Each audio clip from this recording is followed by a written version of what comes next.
አቢና ዜማ በአንድ ላይ ተገናኙ። ናቲ ለምን ተገናኙ ብሎ በንዴት ራሱን መቆጣጠር አቅቶታል።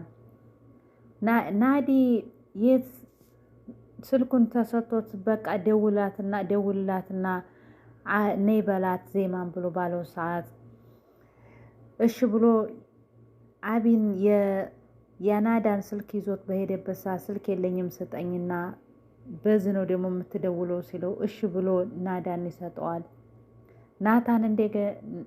ናታን ሲደውል ስልኳ አይሰራም ነበር። እንደ አጋጣሚ አዲን ተቀብሎ ተመልሶ ለናታን ሲደውለት የት ነህ ብሎ ይጠይቀዋል። ቦታውን ከነገረው በኋላ ላይ ናታን እየሮጠ ሲመጣ አቢን የት ሂዶ ነው ብሎ ሲለው ዜማን እቀበላታለሁ ብሎ ሂዶ ነው ይለዋል።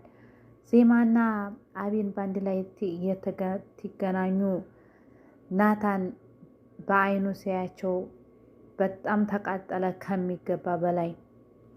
ሄዶ አስቆማቸዋለሁኝ እያለ በነበረበት ሰዓት ናዳን ወደ የት ነው የምትሄዱ ብሎ ሲለው ላስቆማቸው ይላል። ምን ማለት ነው ደግሞ ይሄ ሲለው አሰላሙ አለይኩም ወራህመቱላሂ ወበረካቱ። ውድ የኢትዮጵያ ልጆች እንዴት ናቸው? እንዲሁም ለክርስቲያን ወገኖች ሰላም ጤና ይስጥልኝ ብያለሁ።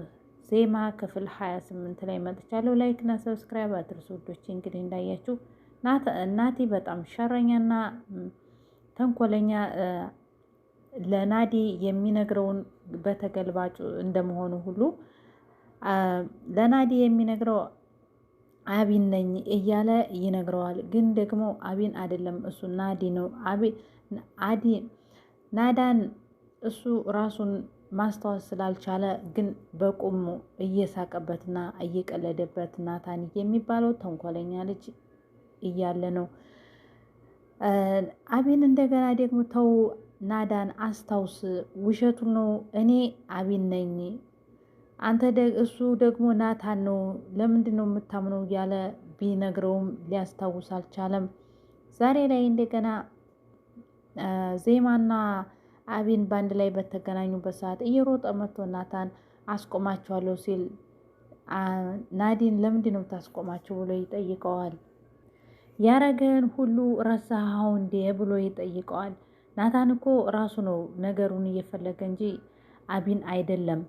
ቢሆንስ ናዳን ቢሆንስ ከእሷ ጋር የሚያገናኘው ነገር አለ እንዴ ብሎ ይጠይቀዋል። ቢሆንስ ፍቅረኛን እኮ ይዟት ነበር ብሎ ናታን ለናዳን ይነግረዋል። ናዳን የሆነ የማላውቀው ነገር በተንኮል አለ ብሎ ናዳን ሲለው ናታን በመበርበት በመንቀጥቀጥ ማለት ብሎ ይላል። ናዳን በራሴ ሳጣራ እነግርሃለሁ አሁን እንሂድ ብሎ ሲለው ናታን እንሂድ ማለት ትተናቸው ብሎ አይኑን ሲያፈጥ ናዳን እና ይዘናቸው አንሂድ መቼም ብሎ ይለዋል። ናታን በመቃጠል እኔ አልሄድም አንተ ሂድ ብሎ ሲለው ናዳን እንደግን ማለት ብሎ ይጠይቃል። ምን ልታደርጋቸው ብሎ ሲለው ናታን እሱ አንተን አይመለከትም ብሎ ሲለው ናዳን አብረን እንሂድ አቢል ምን እያልክ ነው ይላል። አቢል እኮ የቤዛ ጓደኛ ነው፣ ግን ራሱን ያስተዋወቀው ናቲን አቢል ነኝ ብሎ ነው። ምክንያቱም ናዳን ማስታወስ ስላልቻለ በራሱ ላይ እየተጫወተበት ይገኛል። ታልሄርኩስ ብሎ ሲለው ታልሄርኩስ ብሎ ሲጠይቀው ናዳን እኔ እየተውኩት አንተ ምን ባይነህ ብሎ ይጠይቀዋል። ወይስ ሌላ ነገር አለ ሲለው ናቲ ቆም ብሎ ራሱን መጠየቅ ጀመረ። ናቲ አይምሮህን ተጠቀም እንጂ አሁን ከዚህ ካሄድክ ይነቃብሃል ብሎ ራሱን መውቀስ ጀመረ። ምክንያቱም አብሮት ካልሄደ ዜማንና አቢን እነሱን ለምን እንደሆናችሁ ብሎ ሲጠይቅ ናዳን ደግሞ ሊነቃበት ስለሆነ ተጠቀመ። እነሱን ተመልሰ ታገኛቸዋለህ ብሎ ታለ በኋላ እሺ በቃ እንሄድ ብሎ ናዳንን ሲለው ተያይዘው ይሄዳሉ። አቢል ዜማን ቁጭ ብለው ዛሬ ብዙም ነግሬሻለሁ፣ ተጀመርኩት ማለቂያ ስለሌለው ቅደምኝ አንቺ ብሎ ይጠይቃታል። እሺ ታልክ ብላ ጉዳዩን ሁሉ በዝርዝር ነገረችው። ከዛ በኋላ አቤል እሺ ዜብዬ ብሎ አሁን ዋናውን አንኳር ልታገኝበት ጊዜ ሆኗል ብሎ ይላታል። ናቲና ናዳን በአንድ ላይ የተወሰነ ሰዓት መንገድ ከሄዱ በኋላ ናቲ በቃ አንተም ወደ ቤት ሂድ ናዳን፣ እኔም ደግሞ ወደ ስራ ልሄድ ብሎታል። በኋላ ናዳን ክላስ ከገባ በኋላ አቢላ ተዋቸው፣ ለእኔ ብለህ እንዲሆን ካውቃለሁኝ፣ ግን ደግሞ ልጆቹን ተዋቸው ብሎ ይሏል። አቤት ውሸት፣ አቤት ሸር! እሱ ስሙን አቢላ ብሎ ስላስተዋወቀው እሱ ግን እኮ ናቲ ነው። የናቲ ሸር መጋለጥ አለበት። አቢል የሚባለው ልጅ ሌላ ነው። እሱ ግን ናዲ ማስታወስ ስላልቻለ እኔ አቢል ነኝ ብሎ ይላል። አቢልና ናዲ ደግሞ ጓደኛሞች ስለሆኑ ግን ሊያውቅ አልቻለም ናዲ ማለት ነው። ናቲም እሺ አንተ ታልክ ብሎ ሸመጠጠው። ናታን በቁጭ ብሎ ለቅሶውን ጀመረ። ጓደኛው መጥቶ አውሺ ምን ሆነህ ነው? ምን ተፈጥሮ ነው እንደዚህ ቁጭ ብለህ እየተከስከውና ያለቀስከው ብሎ ይለዋል። ህይወቴ በእሱ እጅ ውስጥ ገብታ ነበር እያለ ያለቃቀስ ጀመር። ያዳን ቁጭ ብሎ አቤል ልክ እውነቱን ነው እንደዚህ ያለ ሰው ነው፣ ልክ ያልሆነ ነገርማ አለ ብሎ ስልኩን አውጥቶ ለጓደኛው መደወል ጀመረ። ለኑሃ ደውሎ የት ነሽ ብሎ ሲላት ወጣ ብዬ ነው ብላ ትላለች። በቃ ለምን ፈልገኝ ነው መገናኘት አንችልም ወይ ሲላት ለምን ፈልገኝ ነው ብላ ስትለው እሱም ደግሞ ፈልጌሽ ነው አሁን መምጣት ትቻለሽ ሲላት የት ነሽ አካባቢሽ ብሎ ሲላት ቅርብ ነኝ በቃ እመጣለሁ ብላ ካለች በኋላ ቀጥታ ለናቲ ደወለችለት። ናቲ ደግሞ እሷ ለምንድን ነው የደወለችው ብሎ እንካውራት ስልኩን ብሎ ለጓደኛው ሰጥቶት፣ ጓደኛው ደግሞ ዛሬ ናቲ ጥሩ ስሜት ላይ ስላላደለ አያዋራሽም ብሎ ሲላት ምን ተፈጥሮ ነው ብላ ትላለች። ዮሐና በሰላም ነው ወይ የደወልሽው ሲላት ያዳን የሚባል ልጅ ላግኝሽ እያለ ነው ብላ ትላለች ለናቲ። ናቲም እንደፈለግሽውን በቃ ብሎ ሲላት ናዲም ዮሐናም ተናዲ ጋር በአንድ ላይ ተገናኘች።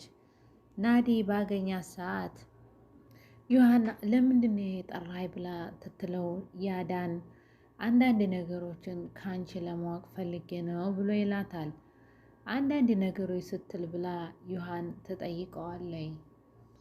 እኔና አንቺ ለመጀመሪያ ጊዜ የተዋወቅ ነው የት ነው ብሎ ያዳን ሲጠይቃት ናዳ ዮሐን ደግሞ የት ስትል ይህንን ብላ ትትለው እሱም ጥያቄ ግልጽ አይደለም እንዴ ብሎ ያዳን ሲጠይቃት ነው ግን ለምን ጠየከኝ ብዬ ነው ብላ ዮሐን ትለዋለች። ማወቅ ፈልጌ ነው ማወቅ አልችልም ብሎ ሲላት አረ ትችላለህ ብላ ዮሐን ትትል እና አልችልም ወይ ሲላት ትችላለህ እና ንገሪኝሃ ሲላት እዛ ሊስትሮ ቦታ ላይ ነው የተገናኘ ነው ብሎ ይላታል ትላለች ዮሐን። ለምን እዛ ቦታ ላይ ተገናኘን በምን ምክንያት ብሎ ያዳን ሲጠይቃት ጫማ ላሰፋ ስመጣ በዛ ተገናኘን በዛው ተዋወቅን ብላ ትለዋለች። ያዳን ግን ይህን ጥያቄ የጠየቃት ራሱን ለማስታወስ እየፈለገ ስለሆነ በምክንያት አቢል ነው ናታን ነው የሚለው ጥርጣሬ ስለነበረበት ያለ ማወቅ ስለፈለገ ነው ዮሐን የጠየቃት። ይሁን እሲ ብሎ ሲላት ያዳን ዮሐን አቢል ምን አይነት ሰው ነው ብሎ ይጠይቃታል። አቢል በአይንህ ያየው ሰው ነው ብላ ዮሐን ትመልሳለች። እውነት ያየሁት ነገር እውነት ነበር ብሎ ያዳን ሲላት ዮሐን ማለት ብላ ትላለች። እሺ እሱን ተይው ናቲ ምን አይነት ሰው ነው ብሎ ይጠይቃት ጀመረ። አሁንም ያዳን እንግዲህ ወደ ራሱ እየተመለሰ ስለሆነ ነገሮችን ለማስተዋስ እየጣረ ስለሆነ ነገሮች የግራ ስለሄዱበት እነሱን ለማወቅ ስለፈለገ ዮሐንን እያንዳንዱ ጥያቄ ይጠይቃታል። ናቲ ምን አይነት ሰው ነው ሲላት አፏም ተያያዘ። ምክንያቱም